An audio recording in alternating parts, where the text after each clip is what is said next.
সবাইকে এনসি ট্রাস্টের পক্ষ থেকে ধন্যবাদ জানিয়ে অধ্যায় 3 অনুশীলনী 3.2 প্রশ্ন নং 9 এর অঙ্ক নিয়ে আসছি। দেখতে থাকো। a - b = 5 এবং ab = 36 হলে ক square plus ab plus B square এবং খ হচ্ছে a cube minus B cube এর মান নির্ণয় করো। এই হচ্ছে অঙ্ক।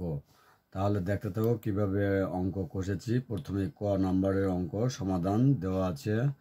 a - b = 5 এবং ab = 36।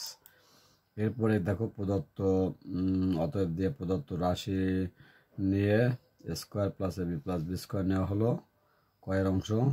এরপর এটাকে কি করা হয়েছে, সাজিয়ে লেখা হয়েছে, অর্থাৎ square plus B square plus ab এটা সাজিয়ে লেখা হয়েছে। এরপর স্কোয়ার প্লাস বি স্কোয়ার এর সূত্র নেওয়া হবে বেসিক পাওয়ারের a - b কয়েকটি সূত্র আছে, তার a - b এর হোল স্কোয়ার প্লাস 2ab এই সূত্রটি নেওয়া হলো প্লাস ab থাকলো।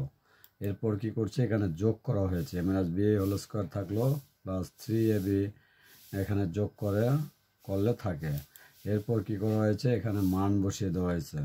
a - b এর মান হচ্ছে 5 এর হোল স্কোয়ার প্লাস 3.36 মান বসিয়ে দেওয়া হলো। এরপরে দেখো কি করা হয়েছে, 5 স্কোয়ার করলে 25 প্লাস আর 3 লাগে 36 গুণ করলে 108 হয়। এর সাথে আবার যোগ করলে কি হয়, 25 এর লাগে 108 যোগ করলে 133 হয়, অর্থাৎ 133। এটি হচ্ছে উত্তর বা অ্যান্সার ক নাম্বারের। আশা করছি যে যেখান থেকে দেখছো এই কয়ের অংশ বুঝতে পেরেছো। এরপর দেখতে থাকো ক্ষয়ের অংশ। আবার প্রদত্ত রাশি a cube minus B cube নেওয়া হলো। এরপর a কিউব মাইনাস বি কিউবের যে মান নির্ণয় সূত্র বেসিক পাওয়ারে রয়েছে সেটি নেওয়া হলো a - b whole cube plus 3ab into a - b, এটা হচ্ছে বেসিক পাওয়ারের সূত্র, এটা নেওয়া হলো।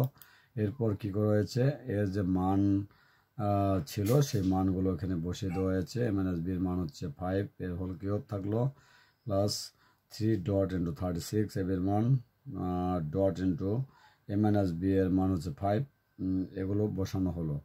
এরপর দেখতে থাকো, 5কে যদি ভেঙে দেওয়া হয় 5কে 3 বার গুণ করলে অর্থাৎ 5 গুণ 5 গুণ 5 125 হয় প্লাস আর এখানে 3 লাগে 15, এর সাথে আবার 36 গুণ করলে 540 হয়।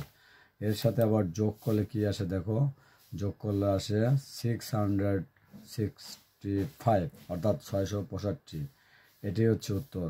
আশা করছি যে যেখান থেকে ক্লাসটি দেখছো সবাই তোমরা ভালোভাবে বুঝতেছো। আমার পেজটি ফলো করে রাখবে, সূর্যকান্ত নামে পেজটি। এছাড়া আমাদের ইউএনসি ট্রাস্টের নামে একটি ইউটিউব চ্যানেল রয়েছে, সেখানেও এই অঙ্কগুলো পাবে।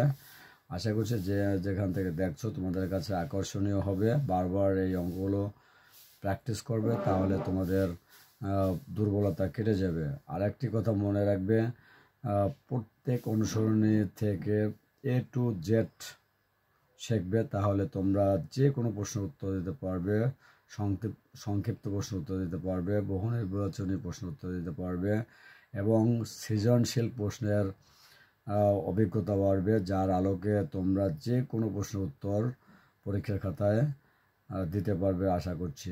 সবাইকে ধন্যবাদ জানিয়ে ক্লাসটি এখানে শেষ করি। ধন্যবাদ সকলকে।